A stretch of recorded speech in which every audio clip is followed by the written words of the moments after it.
भैया कहाँ हो भैया? भैया भैया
अरे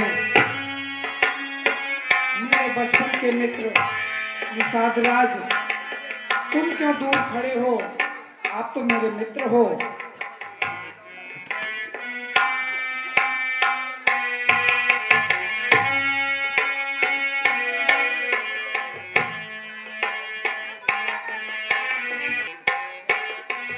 भरत,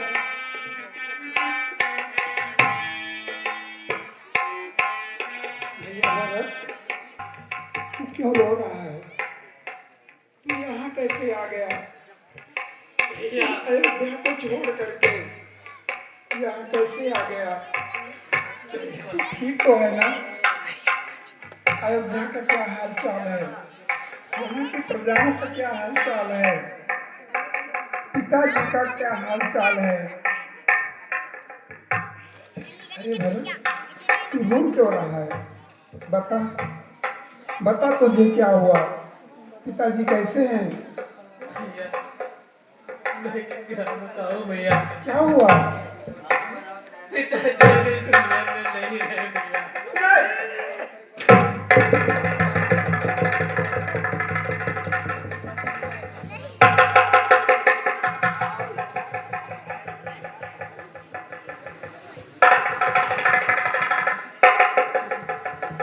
नहीं भरत, तू ये बोल दे कि तू झूठ बोल रहा है। मेरे पिताजी को कुछ नहीं हुआ है भरत। मैं इतना भागा हूँ कि तुम्हारा अंतिम दर्शन भी नहीं कर सका पिताजी। मुझे माफ करना पिताजी।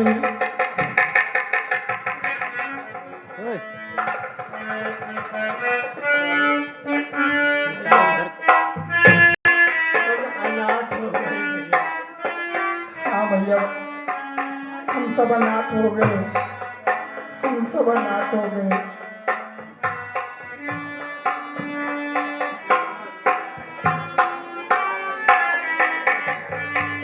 अनाथ हो गए भैया।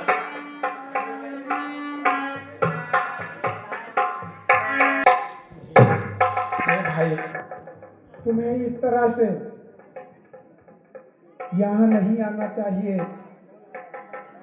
पिताजी ने तुम्हें अवध का राजा बनाया है और मुझे बनों का राजा बनाया है, तो तुम्हें अपने राज्य को छोड़ करके नहीं आना चाहिए।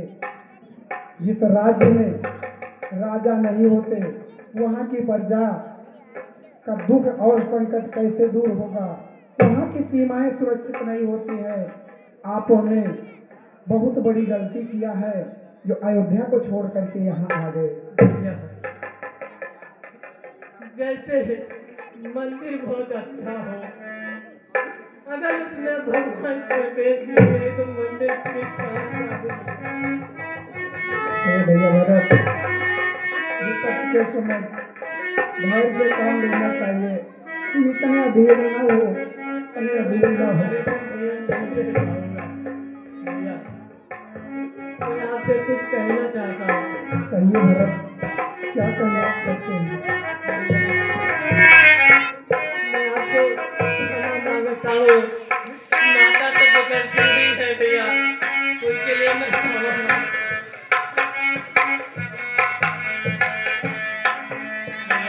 अरे पगले, मैया से कोई अपराध नहीं हुआ है तो तू किस बात के लिए क्षमा मांग रहा है?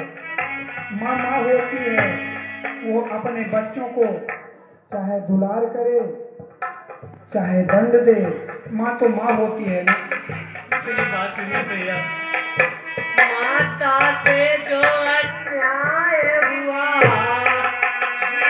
मिटता है पद जाता तेरे, खाए जाता है दिन प्रतिदिन संताप रे, संताप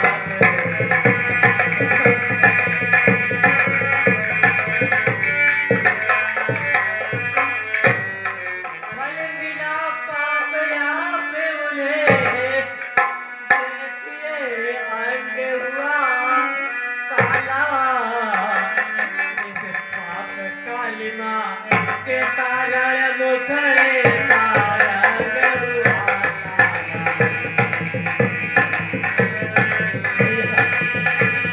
मैं उसी तरह से मैं क्षमा मांगता हूँ।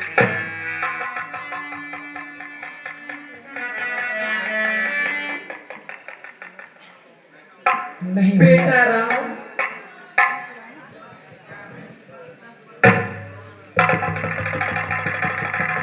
मैं तुमसे कुछ कहती हूँ बेटा।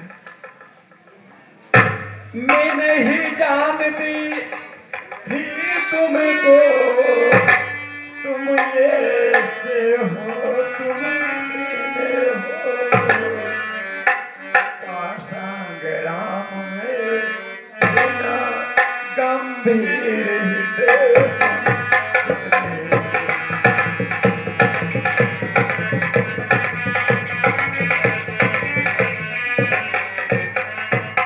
मंथरा रार की संगत से मैंने यह तो उत्पात किया, अपने ही बेटे पर मैंने अपने ही हाथों मार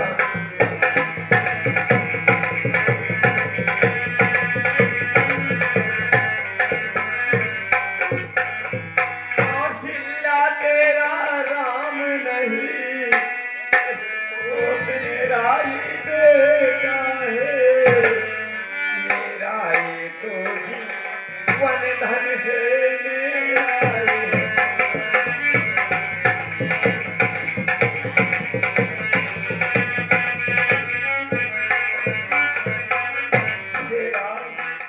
हे राम, आज क्या पुण्य मैया, हे राम, आज क्या पुण्य मैया, बेटे की कृपा चाहिए, तुम बेटा हो तो क्षमा करो माँ।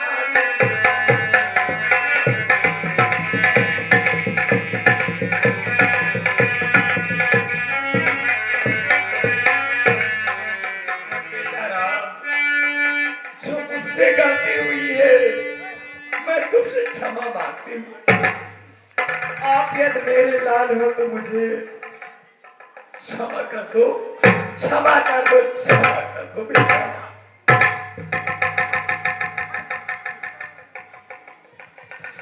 हे मैया, इस प्रकार से कहने से आप मुझे लज्जित ना करें।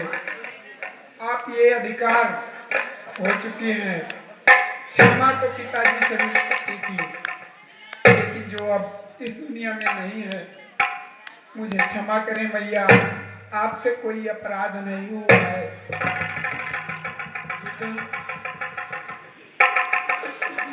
कि करके सोना भवनी आपस आया है बन आए बेटा, कहीं गए राज गए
राजगुरु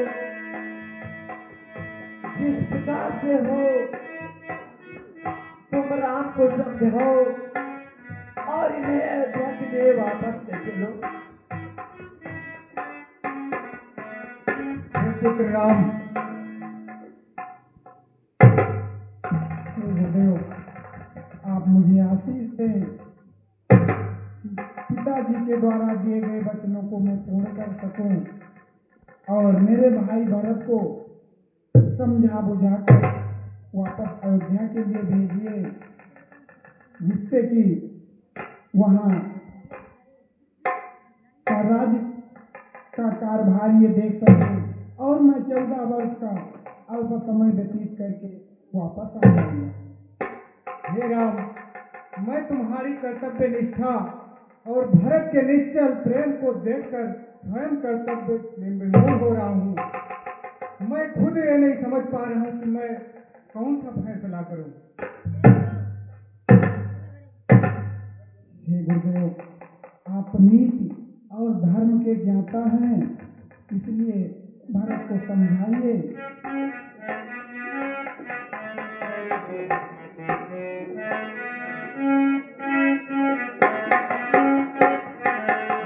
भैया भरत, तुम मुझे बार बार अयोध्या जाने के लिए कह रहे हो, तो मेरी बात सुनो। जो एक बार कुछ निश्चय करे फिर उसे निश्चय से चलता है, उसका चलना चलता है निज आत्मा के दुर्बलता है।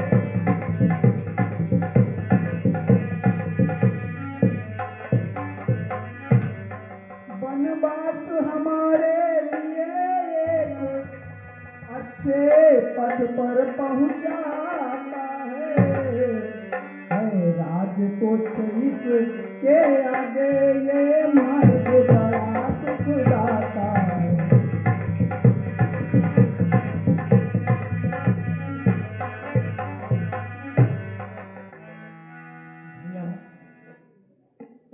आप ये क्या कह रहे हैं भैया? हाँ भरत, समय और अवसर को देखते हुए यही उचित है। भैया मेरी बात सुनो। जैसे भ्राता जी के होते जैसे भ्राता जी के होते छोटा नाराज कर सकता है, यदि करता है तो है अधर्म, यह धर्म शास्त्र की आज्ञा है।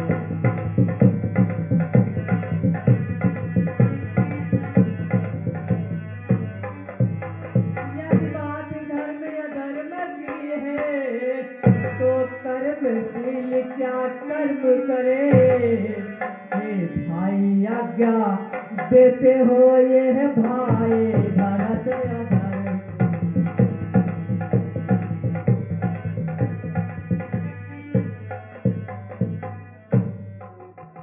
नहीं, मैं कभी भी आपको ये नहीं कहूंगा कि तुम अधर्म करो। हे गुरुवर, आप नीति और धर्म की ज्ञाता हैं। एक तरफ मेरा भाई अपने धर्म पर अड़ा है और एक तरफ मैं पिता को दिए गए वचनों का पालन कर रहा हूँ। अब आप ही मेरे माता पिता और गुरु सब कुछ हैं। आप जैसा कहेंगे मैं वैसा ही करूँगा। आप चाहे मुझसे धर्म करवाएं चाहे अधर्म।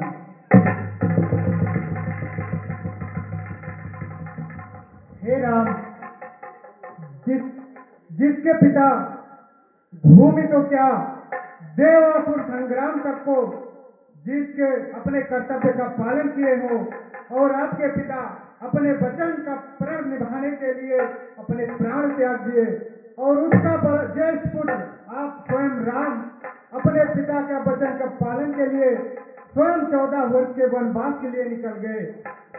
उसी के मझले पुत्र भरत अपने माता के अपेक्ष के खातिर आपको यहाँ से लेने आए हैं, लेकिन आपके पुरखे भी अपने वचन और कर्तव्य निष्ठा के लिए इसलिए हे राम, मैं धर्म और शास्त्र के अनुसार कुछ बताता हूँ। कहिए भगवान।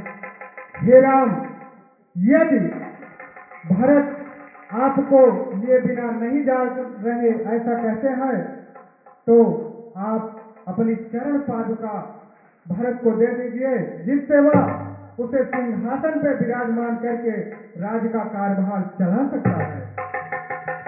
और गुरुवर, आप जैसा कह रहे हैं मैं वैसा ही करूँगा।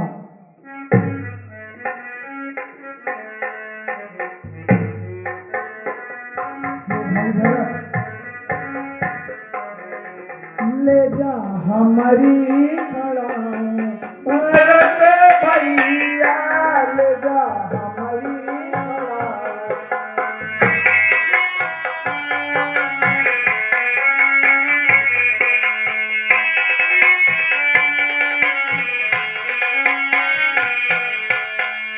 ले जा खड़ा सिंहासन पे रखाना,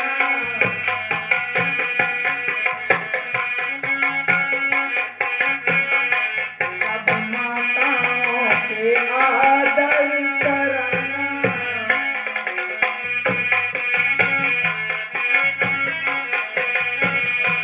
जिन्हें सबसे प्यारी कई गई मैया, ले जा हमारी खड़ा भरत भैया, ले जा हमारी खड़ा।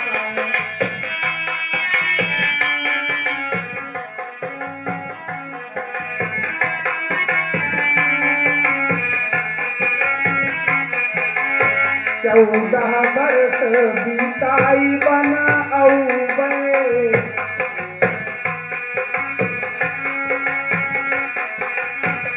तब माताओं के दर्शन पौबे,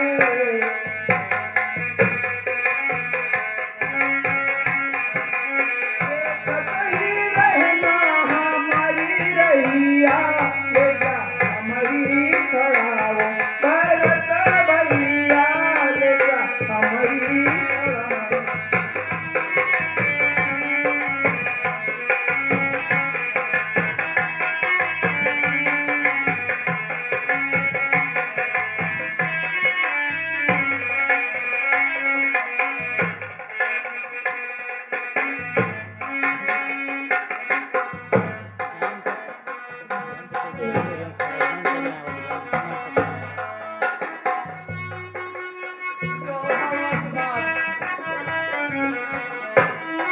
चौदह वर्ष बीतने के बाद अगर आप एक दिन विलंब किए भैया तो इस भरत को जीवित नहीं पाओगे और इसकी चिता जल्दी ही मिलेगी भैया। नहीं मेरे प्राणों से प्यारे मेरे भाई, मैं वचन देता हूँ कि जिस दिन 14 वर्ष का समय व्यतीत हो जाएगा, मैं एक दिन भी विलंब से नहीं आऊंगा, नहीं आऊंगा, नहीं आऊंगा। ठीक है।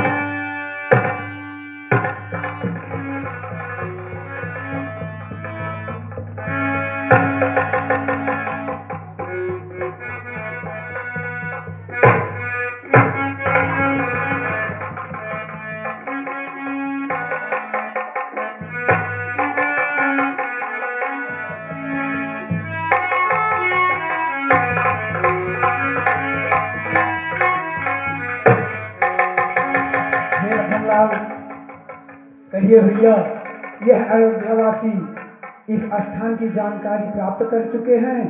अब यह स्थान हमारे लिए उचित नहीं है, क्योंकि अयोध्यावासी प्रतिदिन यहाँ आते जाते रहेंगे तो हमारा वनवास गृहस्थ हो जाएगा। इसलिए अब यहाँ से आगे चल करके किसी अन्यत्र जगह पर अपनी कुटिया बनाएंगे और वहीं पर वनवास का समय व्यतीत करेंगे। ठीक है। हाँ लक्ष्मण।